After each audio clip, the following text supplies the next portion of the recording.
The final model of oligopoly that we're going to take a look at is called game theory. And game theory is a very useful model to sort of build up because there are so many applications that can be used for this model. You can spend an entire semester just taking a look at game theory and all of the applications, but we don't have that luxury of time, so we'll just go ahead and take a look at a few of the foundations of game theory itself. There's two different types of games that we can take a look at. There's simultaneous and sequential move games. So exactly how do we build each of those up and how do we solve for the solution?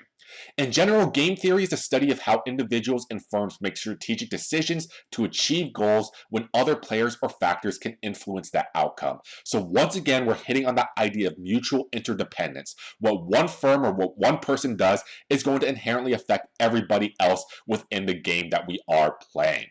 In game theory itself, there are a lot of applications that we did say can be applied to. Business strategies, conflict and war, litigation, politics, global relations, sports, card games, you name it, it can probably be modeled with game theory. Game theory just has so many useful sort of applications, which is why it's an entire branch of economics that you can go ahead and take a closer look at and spend essentially your entire academic careers just sort of studying. In terms of us, in order for us to build up any type of game, there are going to be 5 components that we are going to be interested in.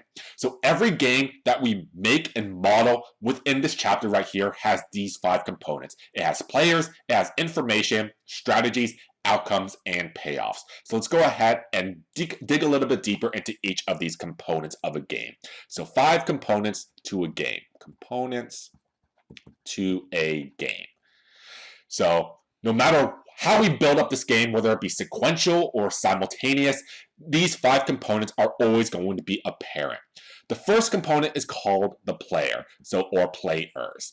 And the players are essentially the parties that participate in the game. The parties that participate in the game. So do we have 1 player, 2 players, 3 players, 100 players? This is very important for us because how many players are in the game is essentially going to change how the game is going to be played.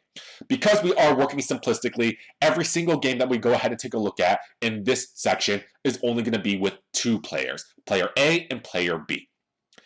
Next, we have information. Information just refers to exactly what each of these players know. Do they know everything about this game, or is some information going to be asymmetric or private? So information, it can be known to all parties, So that just tells us that each of these players have the same amount of information. There's perfect information, so they know exactly what all the other players know as well. Or it can be private information. So that's where we have asymmetric information, where one player knows more information than the other player. And if we have private information, that is definitely going to change how the game is played than if we had perfect information. In the games that we built up, every single player knows exactly what's going to happen. They know the same amount of information. So we are working with perfect information. Component number 3 are going to be the strategies. And the strategies are just the choices or moves that a player can make. The choices or moves a player makes. So once again, what choice does each player want to choose? What strategy? Do they have 1 strategy, 2 strategies, 100 strategies? Once again, we want to stay simplistic, so every single player is only going to have 2 strategies. Can they choose from strategy number 1 or strategy number 2?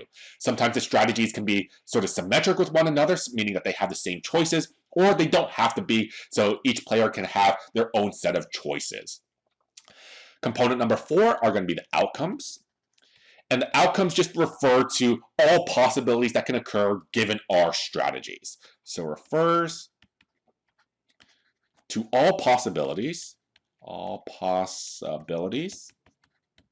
that can occur given the strategies. the strategies. So here, because each of our players have 2 strategies each, that means we're going to have 4 particular outcomes. Do we end up at outcome number 1, outcome number 2, outcome number 3, or outcome number 4? So here, we'll see exactly how this comes into play when we draw out these game theory games on the simultaneous and sequential move basis. And then finally, component number 4 are going to be the payoffs. And that is what each of these players are interested in. It's the value each party attaches to each outcome. The value each party attaches to each outcome. So here, the payoffs, they are just essentially arbitrary numbers. The higher the value, the more preferred that outcome, that payoff is going to be. So we can say that we attach some type of dollar amount, or this refers to some type of utility or satisfaction. Each of these players wants the highest payoff for himself or herself. They're always going to be looking for strategies that is going to maximize his or her particular payoff. So these are the 5 components to a game, and we're going to see this in every single game that we build up. The sequential move games, the simultaneous move games, we will always see all 5 of these components in any single game. Next, we'll go ahead and take a look at a few of the assumptions that we need in order to solve some of these games out, and then I'll give you an example of a few of the games that we might be interested in solving out in the next video.